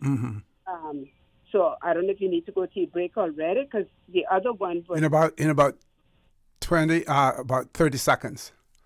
All right, well, I'll pause until you pause and come back, and then I'll just take a deep breath for 30 seconds. Okay. You can go to your 2:00 break, and then I'll bring up the other one. Okay. After. Ms. Susan, we're bringing it to you now. How many more callers do we have on hold after this person? 4. Okay. So we're going to take our break now for our headline news. Please stay tuned. Talk today. We'll be back shortly. Covering Little Cayman, Cayman Bride. Cover me. Radio Cayman in the Cayman. From Radio Cayman's newsroom, this is Headlines. The headline news is brought to you by Kirk Market. I'm April Cummings with your latest headlines. Health officials are monitoring the latest COVID variant, but are not concerned at this stage. Chief Medical Officer Dr. Nick Gent says the illness from the NB1.8.1 variant does not appear to be any more severe than other strains. Officials do expect the variant to arrive here because of the transient nature of the Cayman Islands, but say current approved COVID-19 vaccines are expected to remain effective to the variant when it comes to symptomatic and severe disease. Public Health is also working with the ministry to secure seasonal COVID-19 vaccines. In Grenada, the government says it is seeking to raise $100 million in philanthropic capital grants for the construction of a new hospital. The Dick and Mitchell administration has announced plans to establish a $25 million U.S. account at the Eastern Caribbean Central Bank, as well as allocate EC $23.6 million in the 2025 national budget toward the proposed project. Called Project Polaris, the proposed new 250-bed smart academic hospital and the master development of the 84-acre Hopeville Medical City will serve as a national and regional beacon for medical innovation, public-private healthcare delivery, biotech research, and training of healthcare professionals. American singer Taylor Swift has regained control over her entire body of work. In a lengthy note posted on her official website today, Swift said all of the music she's ever made now belongs to her. The pop star says she purchased her catalog of recordings, originally released through Big Machine Records, from their most recent owner, the private equity firm Shamrock Capital. She did not disclose the amount. Those are your headlines. I'm April Cummings. www.radiocayman.gov.ky. Check out our social media pages: Facebook, YouTube, X, formerly Twitter, Radio Cayman Headline News.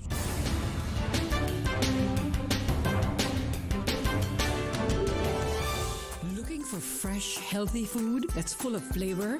Then you've got to visit Kirk Market. Our dishes are made with fresh, high-quality ingredients. Enjoy vibrant mixed greens or satisfying pasta salads. Or try one of our delicious grill options like blackened chicken, spicy beef steak, or grilled salmon. Looking for something light and flavorful? We've got sushi rolls and poke bowls prepared daily. And don't forget to explore a hot bar or Billy Fresh salad at the salad bar. Stop by Kirk Market today for breakfast, lunch, or dinner and taste the difference. Eat well, live well with Kirk Market.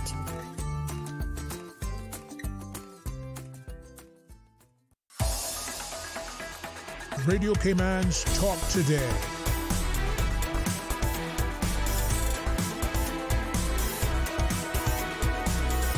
What is on your mind, Cayman? Good afternoon. Welcome back to Talk Today. 3 callers on hold. One more commercial break to go before 2:30. So we want to try to fill everyone in. We're going to go back to our last caller. Caller, give you an opportunity to finish up. Okay. I just want to say this quickly and then I'll move on. I'm glad that you brought up the thing there about Turks and Caicos Islands, and I believe you could include the British Virgin Islands in that as well. So for those who believe that we can't get things done here because England is going to refuse it, maybe they should read up on what the Turks and Caicos Islands and the other territories can do. And I believe that the governor came on your show and made it absolutely clear that they would not stand in our way as long as what we wanted to change in our constitution and so on that's within the law. So I think that puts that one to bed. Anyway, the other thing that I wanted to say to you, Mr. Connor, and the reason I want to say to you is because of your time there at immigration. I'm not going to call any names. I'll just make reference to them as subjects, and meaning the individuals. I remember there was a situation with a family that had come to Cayman and or parents coming back to Cayman with children as minors. They were on the parents' file, and you were working at immigration at the time. You picked up on it and you notified the family that that was the case. And by that time, the minors were now adults, and you said that they all needed to have, their own files. So, and this was back in the early 90s. And I can tell you that I know that from back then, the subjects have been trying to tell immigration, different officers, of course, that this needed to be done because it was said that it needed to be done. All of the officers insist it wasn't necessary. Now, the parent that they were on the file of is now deceased. When that happened, they tried numerous times again to have it separated. And again, they were told, it's not necessary. Okay? So that parent is deceased. What happens to their file? It goes to the archives. You don't see this as a problem? So, well, a lot of files go to the archive, even some that may still be active of sorts. They may go there because they, at the time, not enough space to store everything, but when they were required, then a request would be made, and then it would be retrieved from the archive. So they had a system in place for that. Oh, that's okay if the person is still alive. But when the person is deceased and the subjects are not aware that this is the situation, but somebody let one person know, and they're trying to rectify it. My thing is, this is a simple matter of common sense. Why would you insist that it is not necessary, and especially now that that parent is deceased, and every time that the subject needs to get something done, they're running into problems because they have no file on them. They don't have this number. No, because the number is on the parent's file, and like I said, now, unfortunately, the parent has passed on. They had all the information. They didn't even know that a separation of files wasn't done, and the subjects are always having to face this problem, and it doesn't matter what it is they're trying to get, this is the problem they're facing. Now we're in 2025, and immigration still hasn't seen it necessary to do a separation. I would advise you to take that up with the director of work, if it's with work, or with the head of customs and border control, if it's on the border control side. But I'm going to ask you to leave us there because we still have about 3 other callers on hold. We want to try to cover all of them before we reach the 2:30 hard break. Caller, thank you very much. Let's grab the next caller. Caller, good afternoon. Welcome to Talk Today. Hello. Good afternoon. Go right ahead.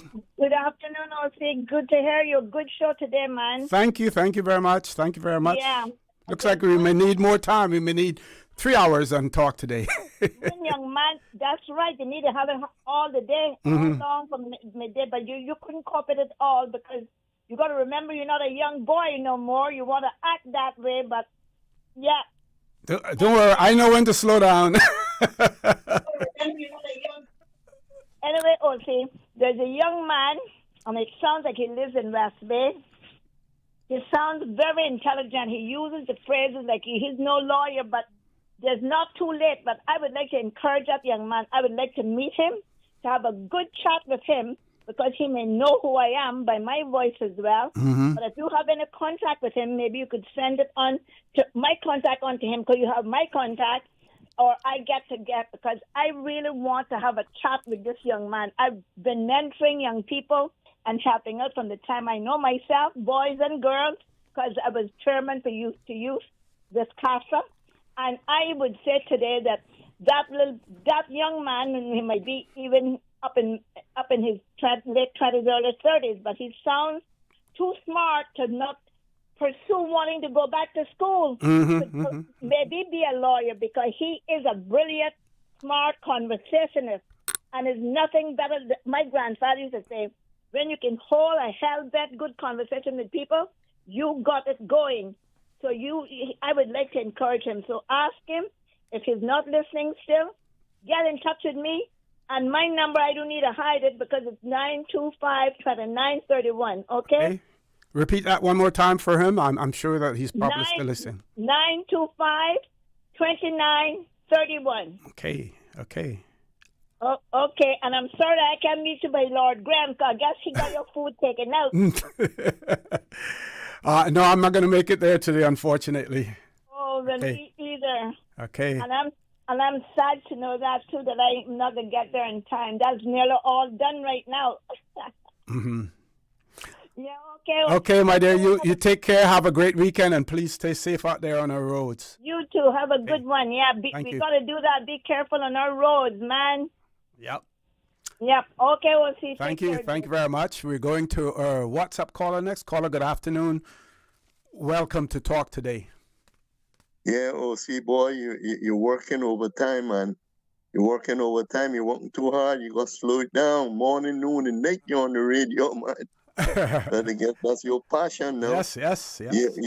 You took it over. You feel comfortable. You sound comfortable doing that. OC, well, I have one question maybe that you could answer. I thought that when they're coming with the new rollover policy, let's say they will be starting in January next year, I was saying, well, the persons that are working now and got in 6 years or 7 years, they would be limited to their 9 years as well.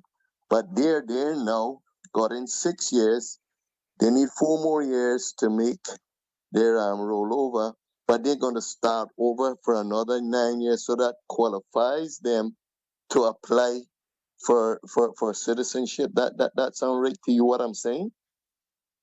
Under the system that is being proposed, even if they were given the 9 years, they would still qualify for permanent residence. If they got permanent residence, fine. If they didn't get permanent residence, then they would have to leave for at least 2 years.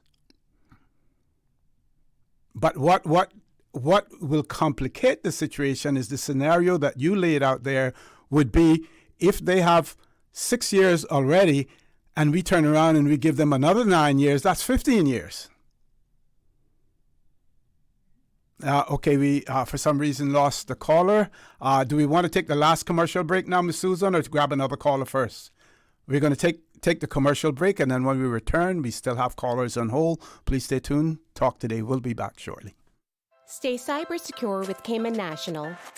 Protect your computers and mobile devices with security software to defend against cyber attacks through viruses, malware, and other online threats. Be aware of unsecure Wi-Fi connections when in public. If you need to access your online banking or sensitive information on your mobile devices, try disabling the Wi-Fi and switching to data from your mobile network. If you suspect a fraud attempt, please contact our customer support team at 949-8300. Did you know ordering your favorite sandwich from Subway just got easier? Yeah, picture this. No more waiting in line. No more fussing with cash. Just a delicious taste of Subway at your fingertips. With our new app, ordering your go-to sub is as easy as a few taps on your phone. Plus, receive exclusive deals and earn loyalty points with every purchase made on the app. Download the new Subway app today and get ready to ditch the lines and drive straight into your flavor. Visit the App Store or Google Play Store on your mobile phone and search for Subway Cayman Islands. Subway. Eat fresh. Shipping to the Cayman Islands is fast, reliable, and seamless thanks to Cayman Airways Cargo. Need it faster than ocean freight? Cayman Airways Cargo offers multiple cargo flights to Grand Cayman from Miami weekly, so your packages, whether big, small, or in between, will arrive in no time. You can even use a Cayman Airways Cargo US address for your online shopping. Cayman Airways Cargo is also the only carrier providing air freight services for Cayman Brac and Little Cayman. Contact us today and see why Cayman Airways Cargo was voted as Cayman's best cargo and logistics company in the Best of Cayman Awards. For details, visit CaymanAirways.com/cargo. Freedom, Cayman Brac. Freedom, Little Cayman. Soft breezes, blue waters, no traffic. Unwind and rejuvenate your mind, body, and soul. Sister Island Staycations, a taste of freedom.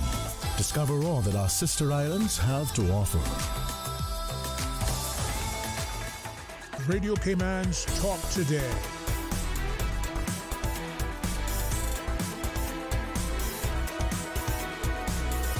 What is on your mind, Cayman? Good afternoon and welcome back to Talk Today. We're on the last 15 minutes of the show this afternoon. One of our listeners wrote and said, hey, Mr. OC, your show is a hit these days. You're having such a high demand for callers and texts like the old-time cable and wireless operators. And a big laughing emoji. They said, and they said this morning the show was dull. We need a 4-hour show, morning and lunch, please. Can't promise you that, but as long as there's, what those old people would say, as long as there is breath in my mouth, I will continue to talk as well. I believe our WhatsApp caller that we lost earlier has rejoined us. Let's go to the caller. Caller, good afternoon. Yeah. Welcome to Talk Today. Welcome back. Got something happened with it. No, I was wondering maybe you can invite someone from the government or someone from work or immigration to come in and, explain the situation, because I was hearing so many people that were saying, they were happy for the situation, but they were saying, well, if that person got 6 years, they only got 3 more years to go, and then they will get the rollover, but it doesn't seem like it's working that way. And then the civil servant got so much, different nationalities working there.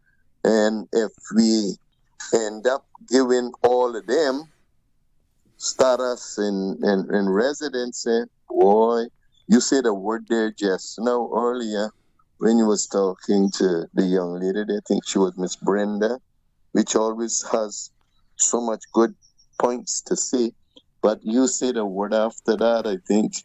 But that's what's going to happen. So I don't know if you can invite anyone from works or the immigration to explain that situation, because it would be good. Mm-hmm.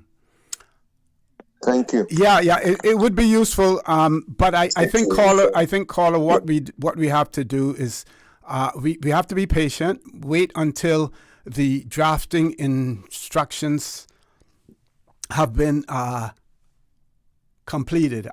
Once they have completed the drafting instructions that have been received, and we end up with some sort of a discussion paper, then we can see exactly, where that takes us. As a matter of fact, one of our listeners, and I need to see if I where that is, but I think the person was saying in that WhatsApp message that at some point in time that there needs to be public meetings and public discussions in relation to this whole issue of the amendments to the immigration legislation as well. I'm trying to see if I could find that. But yeah, could this have been it? Oh, okay. Yeah. So hopefully that will, we'll see more when that occurs. This person has written and said, good afternoon. When are the Caymanians going to stop the hostility and criticism towards foreign workers? How many of them actually know why these islands require so much imported workers? The explosion of the population just didn't fall out of the skies, nor come down from the UK as a white paper. From the mid-1990s, the government of the Cayman Islands staged the future of the country. Let me find that again. Staged the future of the country. They legislated laws against recreational drugs, which destroyed our youth by imprisoning them for a simple ganja seed. They trampled our Caymanian protection laws. They amended every immigration laws, which took away the Caymanian rights. Their agenda was to replace the indigenous people of these islands with foreign nationals. They failed to give the indigenous people their true identity by giving foreigners the same title. Caymanians, the government has caused every problem in this country. This is long, and I'm just getting started. Well, the writer has reverted at the end to the same thing that he's accusing others of when he says, when are Caymanians going to stop the hostility and criticism towards foreign workers? But you then continued with your diatribe and also said the same things at the end of the day. No, we shouldn't blame the workers. We should blame the policies that we have in place. And we knew why that happened. It happened because of rapid development in the Cayman Islands, faster than we could deal with it. And we refuse to put laws in place and then implement them, enforce them, so that we would have some control over development and the population explosion in the Cayman Islands. Then to add insult to injury, in 2003, we granted over 2,400 and odd status grants as well. So yes, we did it all to ourselves. And I don't think that maybe some people, based on the way that they talk, it may appear as if they're attacking, expatriate workers or foreign workers. But the whole idea is that, we have caused it to happen. We have been in charge of our own immigration policies and immigration laws. I'm not aware of any immigration law yet that the UK government has advised any governor to disallow that legislation because of any reason whatsoever. Any other callers on hold, Ms. Susan? Because we only have about 10 minutes left to go. Let's grab the caller on the regular line. Caller, good afternoon. Welcome to Talk Today. Good afternoon to you, Mr. O.C. Good afternoon, sir. How are you? That's fine. I listen to a lot of the talk here, and very interesting, and a lot of things right. Interesting you mentioned about Turks and Caicos, because in 1959, I don't know how many Caymanians know this, so long ago, but Mr. Dennis Foster acted as chief secretary there for a while. He was sent there by the British government, and he acted as chief secretary, which could now be the same position, I imagine, that we have as deputy governor. Remember, we used to have chief secretary here, right? Yep. Mm-hmm. And Mr. Foster's there at age, he wasn't quite 29. Doesn't know very well about Mr. Foster, his father and my father, friends. And both builders there when they went over to Jamaica at different times. Captain before my father, but my brother met him there. My father is now passed away, Stephen. There's an auditor, and he was with an audit company, sent all over the Caribbean to do audits for governments there at the time. But just to say this, what we've moved into from particularly the 1970s, is into a different way of life completely from what we were used to before. It's very kind of difficult for many people to understand the humongous change that took place. Change from what Shakespeare said, the tempest, something rich and strange, a sea change. And it was from the sea to the land, and the financial world.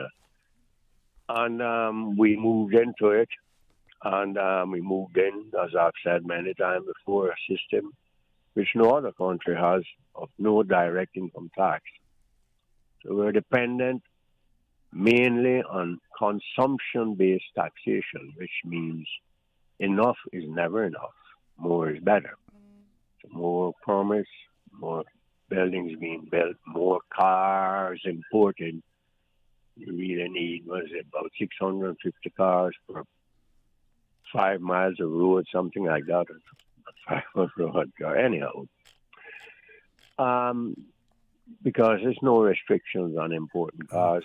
I think the Commissioner of Police said the other day that we have something like about 500 miles of roads in the Cayman Islands. Yes, and if you divide it up into the amount of cars, I think it's 65,000. Anyhow,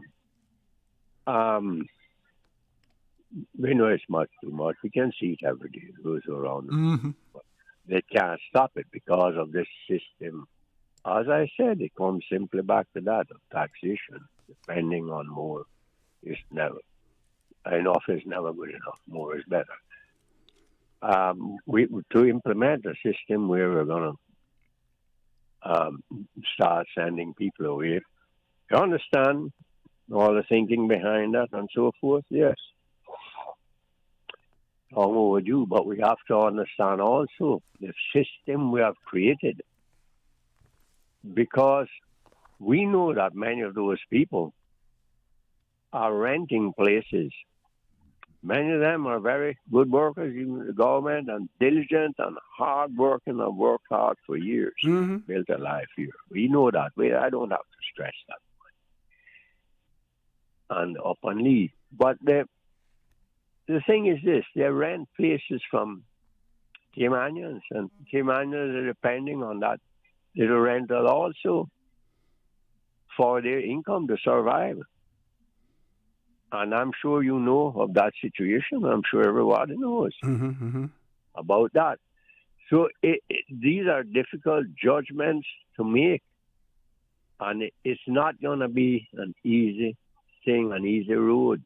We know how divided people can get when it comes to a political situation, if it will be. Politics is everywhere. And we know it's involved in everything, and that's the way it is.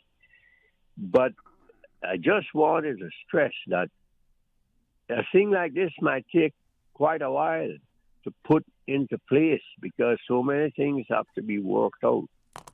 Many people might be disappointed, and many people might be pleased, and some might be forever disgruntled or whatever. That's the way things are.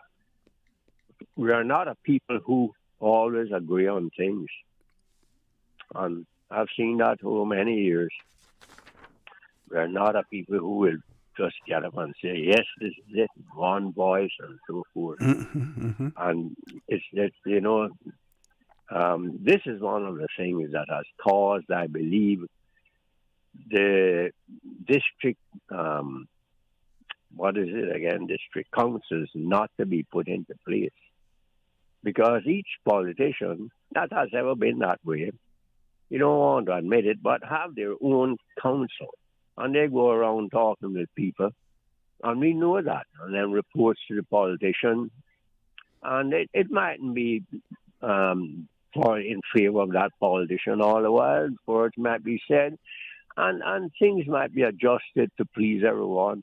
But this is, to my mind, I don't know, I could be totally wrong. People might lambast what I say, but one of the main reasons why you haven't seen those things put into place to know about, because they all know they have their own councils and they have their own people telling them things and reporting to them. And maybe the district council meetings would end up just being political squabbles.